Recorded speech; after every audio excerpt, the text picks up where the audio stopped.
Selected Spiritual Writings of John Muir. John Muir, a 19th century mountaineer and writer, is widely recognized as the founder of the environmental movement in the Western world. His impassioned articles and political advocacy in the late 1800s inspired Americans to conserve their vanishing wilderness. Armed with his pen and a deep love for nature, Muir played a pivotal role in reversing the unchecked exploitation of the industrialized West. In 1892, he co-founded the Sierra Club, the first organization of its kind dedicated to conservation. Since then, millions of acres of America's diverse landscapes have been preserved for the enjoyment, health, and spiritual well-being of the American people. Muir, drawing from personal experience, chronicled his profound connection with the wilderness. In his early journals and letters to spiritual mentor Jean Carr, he vividly portrayed moments of intimate communion with a godful wilderness. Whether enraptured by an alpine sunset or captivated by the ethereal light of a moonlit waterfall, where every bolt and spray feels the hand of God, Muir often transcended ordinary physical consciousness, entering higher states of awareness. Today we present excerpts from an 1873 article titled "Explorations in the Great Tuolumne Canyon," derived from Muir's contemporaneous journal entries. Muir's remarkable feat of descending a 3,000-foot canyon, tracing the Tuolumne River for 3 miles, and ascending back in a single day is awe-inspiring. What adds intrigue are glimpses of the doubleness of his life in the wilderness, moments when his soul sets forth on rambles of its own, while his body remains out of sight and forgotten. We will also present a letter to Jean Carr, written from Yosemite Valley in 1871. We truly hope you enjoy some of these brief writings from this most blessed and holy man of nature. This was my method of study. I drifted about from rock to rock, from stream to stream, from grove to grove. Where night found me, there I camped. When I discovered a new plant, I sat down beside it for a minute or day to make its acquaintance and try to hear what it had to say.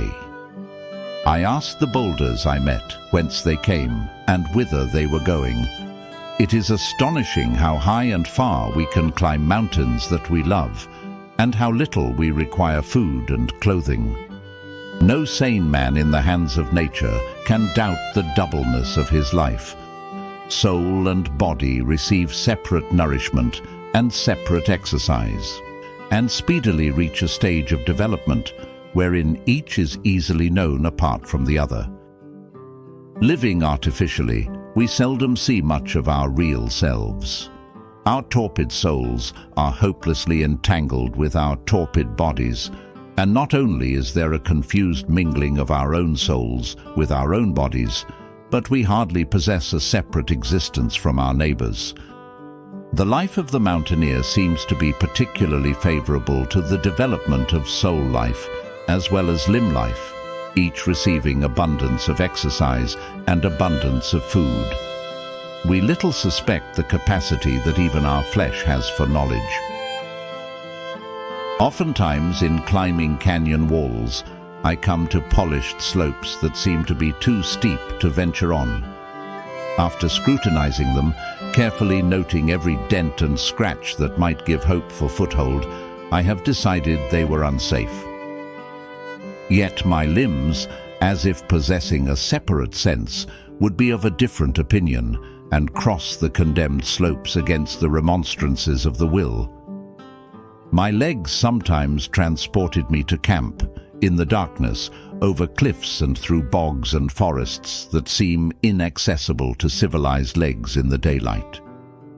In like manner, the soul sets forth at time upon rambles of its own. Our bodies, though meanwhile out of sight and forgotten, blend into the rest of nature, blind to the boundaries of individuals. But it is after both the body and soul of the mountaineer have worked hard and enjoyed hard that they are most palpably separate. Our weary limbs, lying at rest on the pine needles, make no attempt to follow after or sympathize with the noble spirit that, apparently glad of the opportunity, wanders alone down gorges, along the beetling cliffs, or away among the peaks and glaciers of the farthest landscapes, or into realms that eye has not seen nor ear heard. And when at length we are ready to return home to our flesh and bone tabernacle, we scarcely for a moment or two know in what direction to seek for it. I have often been unable to make my muscles move at such times, as if the nerves concerned were broken, a state of things which, right or wrong, would probably be explained by want of food and extreme bodily exhaustion.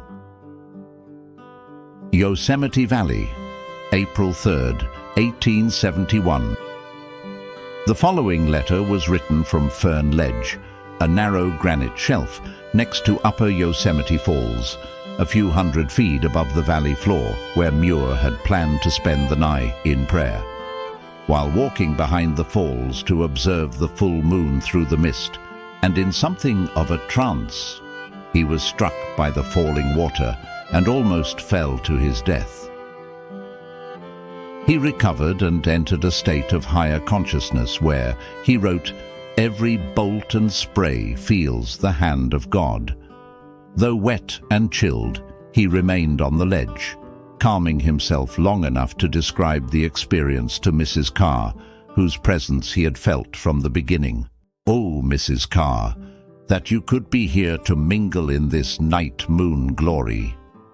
I am in the Upper Yosemite Falls and can hardly come to write, but from my first baptism hours ago, you have been so present that I must try to fix you a written thought. In the afternoon I came up the mountain here with a blanket and a piece of bread to spend the night in prayer among the sprouts of this fall. But what can I say more than wish again that you might expose your soul to the rays of this heaven? Silver from the moon illumines this glorious creation which we term falls, and has laid a magnificent double prismatic bow at its base. And every atom of the magnificent being, from the thin silvery crest that does not dim the stars, to the inner arrowy hardened shafts that strike onward like thunderbolts in sound and energy, all is life and spirit. Every bolt and spray feels the hand of God. Oh, the music that is blessing me now! The sun of last week has given the grandest notes of all the yearly anthem. I said that I was going to stop here until morning and pray a whole blessed night with the falls and the moon, but I am too wet and must go down. An hour or two ago I went out somehow on a little seam that extends along the wall behind the falls. I suppose I was in a trance, but I can positively say that I was in the body, for it is sorely battered and wetted. As I was gazing past the thin edge of the fall and away beneath the column to the brow of the rock, some heavy splashes of water struck me, driven hard against the wall. Suddenly I was darkened. Down came a section of the outside tissue composed of spent comets. I crouched low, holding my breath, and anchored to some angular flakes of rock, took my baptism with moderately good faith.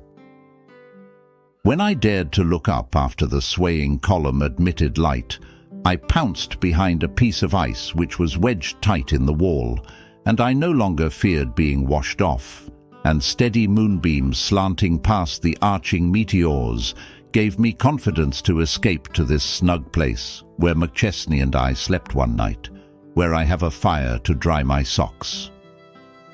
This rock shelf, extending behind the falls, is about 500 feet above the base of the fall on the perpendicular rock face.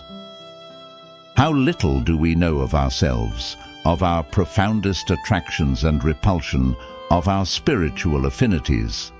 How interesting does man become considered in his relations to the spirit of this rock and water? How significant does every atom of our world become amid the influences of those beings unseen, spiritual, angelic mountaineers that so throng these our mansions of crystal foam and purple granite? Well, I must go down. I am disregarding all of the doctor's physiology and sitting here in this universal moisture. Farewell to you and to all the beings about us. I shall have a glorious walk down the mountain in this thin white light over the open brows greyed with selaginella and through the thick black shadow caves in the live oaks, all stuck full of snowy lances of moonlight. Thank you for listening to this presentation of spiritual writings from John Muir. We hope you have enjoyed the format today and want to thank you so much for all of your kind support. We appreciate you so much.